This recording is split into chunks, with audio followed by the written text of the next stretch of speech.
আসসালামু আলাইকুম। প্রিয় দর্শক, একটা গুরুতর অভিযোগ নিয়ে আজ কথা বলবো। একজন সাবেক সচিব এবং তিনি অফিসার্স ক্লাবের একজন গুরুত্বপূর্ণ ব্যক্তি, মানে বর্তমানে যে অফিসার্স ক্লাব আছে তার সাধারণ সম্পাদক, এবং একই সঙ্গে বৈষম্য বিরোধী কর্মচারী ঐক্য ফোরামের সভাপতি, এবং তাছাড়াও বিএনপি চেয়ারপারসন খালেদা জিয়ার একান্ত সচিব উনি। ওনার নাম হচ্ছে ABM আব্দুস সাত্তার। উনি এই গুরুতর অভিযোগটা উত্থাপন করেছেন। উনি বলেছেন যে এই বর্তমান অন্তর্বর্তীকালীন সরকারের 8 জন উপদেষ্টার সীমাহীন দুর্নীতির প্রমাণ ওনার নিজের কাছে রয়েছে। 8 জন উপদেষ্টা দুর্নীতি করছেন এবং সেটা সীমাহীন দুর্নীতি, এবং তার তথ্য প্রমাণ এই সাত্তার সাহেবের কাছে আছে। এই ধরনের একটা অভিযোগ করার পর এখন করণীয় কি? দেখুন, এই অভিযোগের কথাটা মিডিয়াতে চলে এসেছে। উনি এটা কালকে বিয়ামের একটা সমাবেশে ছিলেন, সেখানে মানে যত প্রশাসনের যত কর্মকর্তা কর্মচারী আছেন প্রায় সবাই সেখানে উপস্থিত ছিলেন, এবং এই অ্যাডমিনিস্ট্রেটিভ সার্ভিস অ্যাসোসিয়েশন তারাই ছিল এটা আয়োজক, এবং সেখানে শীর্ষস্থান থেকে নিম্নস্তর মানে প্রচুর প্রশাসনে যারা আছেন সবাই আছে। এবং তিনি কি বলছেন শোনা, ওনার কথাটা আমি আপনাদেরকে পড়ে শোনাই পত্রিকা থেকে নিয়ে। উনি বলেছেন, আমি খুবই হতাশ। আমলাদের চরিত্র না হয় খারাপ হয়ে গেছে, কিন্তু জুলাই আন্দোলনের রক্তের উপর দিয়ে চেয়ারে বসা অন্তত 8 জন উপদেষ্টার সীমাহীন দুর্নীতির তথ্য প্রমাণ দিতে পারব। গোয়েন্দা সংস্থার কাছে 8 উপদেষ্টার দুর্নীতির প্রমাণ রয়েছে, কিন্তু কারো বিরুদ্ধে কোনো ব্যবস্থা নেওয়া হচ্ছে না। তিনি যখন এই কথাটা বলেছেন তখন উপস্থিত কর্মকর্তা যারা এখানে ছিলেন সবাই ঠিক ঠিক বলে হাততালি দিয়েছে। কেন হাততালি দিল? তার মানে হলো এই যে উপস্থিত কর্মকর্তারা যারা দুর্নীতি করেছেন, একজন মনে করেন উপদেষ্টা যদি দুর্নীতি করেন, দুর্নীতিটা কীভাবে করেন? ধরেন কোনো একটা নিয়োগ, কোনো একটা বদলি, কোনো একটা তদবির, কোনো একটা কাজ পাইয়ে দেওয়া, এই সবই তো এই কর্মকর্তাদের হাত দিয়েই হয়েছে।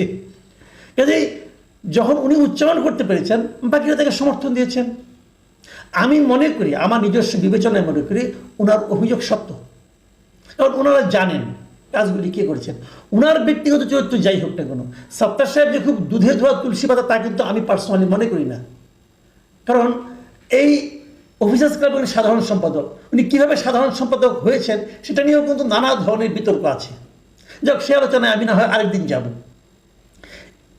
সে যেই হোক না কেন, যদি ওনার কাছে তথ্য প্রমাণ থাকে এবং উপস্থিত সকল কর্মকর্তারা যদি ঠিক ঠিক বলে হাততালি দেয়, আমি ধরে নেব অভিযোগটা ঠিক এবং ওনার কাছে তথ্য প্রমাণ আছে। এবং তথ্য প্রমাণ যদি থাকে, কার বিরুদ্ধে আছে? উপদেষ্টাদের বিরুদ্ধে। উপদেষ্টা কারা? তারা মন্ত্রীর দায়িত্ব পালন করছেন, মন্ত্রণালয়ের দায়িত্ব পালন করছেন। তাদের হাতে আমরা দেশকে দিয়ে রেখেছি। আমরা যাদের হাতে দেশের দায়িত্ব দিয়েছি সেই লোকগুলো কারাপ্ট। এটা ভাবতেও তো আবার গা শিউরে ওঠে। এটা কিভাবে সম্ভব? কিভাবে সম্ভব? তারা দেখেন কত বড় একটা আন্দোলনের মাধ্যমে তারা কিন্তু দায়িত্বে গিয়েছেন। আমি বারবার বলে এসেছি, শুরুর থেকে বলছি যে যাদের নিয়ে উপদেষ্টা পরিষদ গঠন করা হয়েছে এই লোকগুলোকে আমি, এদের ম্যাক্সিমাম লোকগুলিকে, 2-1 জন বাদ দিয়ে আমি ম্যাক্সিমাম লোককে যোগ্য মনে করি না। এটা আমি শুরুর থেকে বলতাম। আবার পাশাপাশি আস্তে আস্তে এটাও বলতাম সম্ভবত লোকগুলি সৎ। এখন দেখা গেল আমিও জানি না, আমিও ভুল জানি। আমি অবশ্য শেষ দিকে 2-1 জন উপদেষ্টার অসততার কথাও বলতাম শেষ দিকে, কিন্তু উনি তো 2-1 জনের কথা বলেন নাই, গুনে গুনে 8 জনের কথা বলেছেন। তাহলে এই 8 জনকে থাকবে? এই 8 জনকে কন্টিনিউ করবে? যদি কন্টিনিউ করে, এর মধ্যে যা দুর্নীতি তারা করেছে আরো দুর্নীতি করার সুযোগ তাদেরকে আমরা দেব? কোন 8 জন? উনি নাম বলেন নাই। তাহলে আমি তো সবাইকে, এখন তো আমরা সবাইকে সন্দেহের চোখে তাকাবো। হয় ওনাকে নাম বলতে হবে। আমি মনে করি সরকারের উচিত হবে, দুদকের উচিত হবে যে সাত্তার সাহেবকে জিজ্ঞাসা করা হবে কোন 8 জন, এবং সেই তথ্য প্রমাণগুলো আমাদেরকে দিন এবং আমরা সেইগুলোর আলোকে তাদের বিরুদ্ধে অ্যাকশনে যাই। ডক্টর ইউনূস সাহেবের উচিত হবে সাত্তার সাহেবকে ডেকে জিজ্ঞাসা করা, ভাই তথ্য প্রমাণগুলো আমাদেরকে দিন, আমি সেই আলোকে এগুলোর বিরুদ্ধে অ্যাকশনে যাই। যদি না দেন, যদি না চান, যদি দুদক না চায়, ডক্টর ইউনূস জানতে না চায়, তাহলে কিন্তু এই দুর্নীতির দায় কিন্তু দুদককেও নিতে হবে, ডক্টর ইউনূসকেও নিতে হবে। কি দায়? প্রশ্রয় দেওয়ার দায়। তার মানে কি ডক্টর ইউনূস এদেরকে প্রশ্রয় দিচ্ছেন? আমি জানি না এই 8 জনের মধ্যে ডক্টর ইউনূসের নামও আছে কিনা, আমি বলতে পারবো না। আমি এখন সন্দেহ সবাই কি করবো? যতক্ষণ পর্যন্ত এই 8 জনের বিরুদ্ধে অ্যাকশন নেওয়া না হবে, যতক্ষণ পর্যন্ত এই 8 জনের নাম প্রকাশ করা না হবে, ততক্ষণ পর্যন্ত আমি সকল উপদেষ্টাকে মনে করব যে সেই 8 জনের মধ্যে আছে। এবং আমি জনগণকে মনে করি, জনগণও তাই মনে করবে। এখন বিষয়টা কিন্তু একদম ওনাদের কোর্টে যেয়ে চলে গেল। কি করবেন ওনারা? ওনাদেরকে ভালো মনে করে, ওনারা কিন্তু জনগণের ম্যান্ডেট নিয়ে আসেন নাই, ওনাদেরকে ভালো মনে করে দায়িত্ব দেওয়া হয়েছিল। এবং সেই ভালো মনে করার দেওয়া দায়িত্বের তারা যে এমনভাবে অপব্যবহার করবেন, এটা আমরা কেন ভাববো? যখন আমরা প্রমাণ পেলাম, তথ্য প্রমাণ আছে বলে একজন দাবি করলেন, তখন কিন্তু আমরা আতঙ্কিত বোধ করছি এবং আমরা এটা একটা কড়া সুবিচার চাই। এই সুবিচার কি ডক্টর ইউনূসের সরকার অথবা দেশের স্বাধীন প্রতিষ্ঠান দুদক করবেন? দুদকের কি সে মেরুদণ্ড আছে? নাকি দুদক খেলে কিছু ল্যাংরা আতুরকে ধরে এনে বাহাদুরি নেবেন? নাকি দুদক সরকারের রাজনৈতিক প্রতিহিংসা চরিতার্থ করার হাতিয়ার হিসেবে ব্যবহৃত হতে থাকবেন? এই জিনিসটা আমি জানতে চাই। দুদকের স্বতঃপ্রণোদিত হয়ে সত্তার সাহেবের সঙ্গে যোগাযোগ করা উচিত। সত্তার সাহেব আরেকটা অভিযোগ তুলেছেন। তিনি বলেছেন যে ওনার কষ্ট লাগে যখন একজন উপদেষ্টার এপিএস এর অ্যাকাউন্টে 200 কোটি টাকা পাওয়া যায়, কিন্তু তার বিরুদ্ধে কোনো ব্যবস্থা নেওয়া হয় না। উনি এই কথা বলেছেন। উনি আরেকটা প্রশ্ন করেছেন, সেটা কিন্তু দুর্নীতি না, যোগ্যতা নিয়ে প্রশ্ন করেছেন। তিনি প্রশ্ন করেন কি বলেন, শুনেন কি বলেছেন উনি। স্বাস্থ্য মন্ত্রণালয়ের মতো একটি মন্ত্রণালয় নূরজাহান বেগম চালাতে পারেন?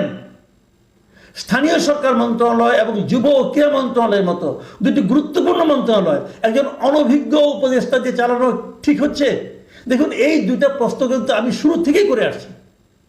আমি ছোট মানুষ, আমার কথা গুরুত্ব কেউ দেয়নি, কিন্তু আমি কিন্তু শুরু থেকেই এই প্রশ্নগুলো করছি। যে কোনো প্রশ্ন আমি করছি তার মধ্যে এই দুইটা প্রশ্ন আছে যে কে নূরজাহান বেগম, স্বাস্থ্য খাতকে উপলব্ধি করার জন্য ওনার মধ্যে কি অভিজ্ঞতা আছে, কি যোগ্যতা আছে। তারও চেয়ে বড় কথা, গত 1 বছরে উনি কি দেখাতে পেরেছেন? জিরো। আসিফ মাহমুদ সজীব ভুঁইয়া উনি কি করছেন, কি দেখাচ্ছেন?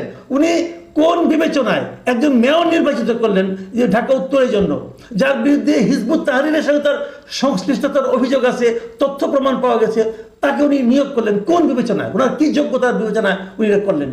ওনার কেন মনে হলো? ওনার ইচ্ছা হলো আর হয়ে গেল? এটা কোনো রাজত্ব নাকি? উনি চাইলেই সব করতে পারেন? উনি চাইলে আর হয়ে গেল? এটা হয় না। একে নিয়ম নীতি লাগে। যাকে নিয়োগ করেছেন ওনার কি কোনো ধরনের এ ধরনের প্রশাসনিক অভিজ্ঞতা আছে? নেই। আমরা শুনেছি উনি অন্য একজন উপদেষ্টার কাজিন হন এবং এটাই তার যোগ্যতা। ভাই, এই দেশটা কি আমি আর মামুদের নাকি? কি ভাই, কি শুরু হয়েছে দেশে? এরা দণ্ডমুণ্ডের কর্তা হয়ে গেছে। আবার উনি কি করলেন, দক্ষিণে মেয়র যিনি নির্বাচিত হয়েছিলেন বলে আদালত রায় দিয়েছে, তাকে শপথ দিতে দিলেন না।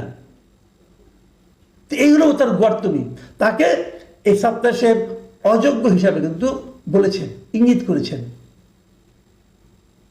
আমি জানি না এই সমস্ত বিষয় ডক্টর ইউনূসকে স্পর্শ করে কিনা, বাট করা উচিত, করা উচিত। কেবল যদি এগুলো স্পর্শ করে, যদি উনি অ্যাকশনে যেতে পারেন, তাহলে প্রমাণিত হবে যে ওনারও যোগ্যতা আছে। নতুবা উনি মেরুদণ্ডহীন, অযোগ্য, অথর্ব একজন প্রধান উপদেষ্টা হিসাবে ইতিহাসের কাছে বিবেচিত হবেন। প্রিয় দর্শক, এখন এ পর্যন্তই। আল্লাহ হাফিজ।